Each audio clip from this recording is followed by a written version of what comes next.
ረሕማን በዩሱፍ የቀደረበት ቢያወጉት አያልቅም በአንድ ቀን ሌሊት። መናም አይቶ ነበር ረያን የሚሉት አጣ በግዛቱ የሚፈታለት አንድ እስረኛ አለልህ ብለው ነገሩት። መናም የሚፈስር አድርጎ በየአይነት መናም ጥቶ ተእስር ቤት ቢጠይቀወት ድሯንም አጓንም ፈተው ነገሩት። ወዲያው አረገወት የቤት ባለቤት።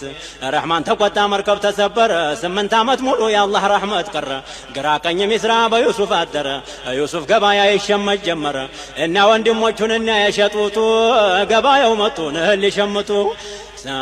ሲሰሙ እኮ ጊዜ ንግግሩን ታፉ። እሳቸውም አሉት ፈአንተ ዩሱፉ እናንተም እናንተንን የሚሱፍ ነኝ። አልተጠቀማችሁ አልተጎዳሁኝ። የአባቴን ሁኔታን እስቲ ንገሩኝ። የአባታችን ነገር ምን ይወጋሃላ? በአንተ ናፍቆት ለቅሶ አይነው ጠፍቷል። ይበሉት ይጠጡት መውን አጠፋና በጣም ተቸግሯል በዱንያ ፈተና።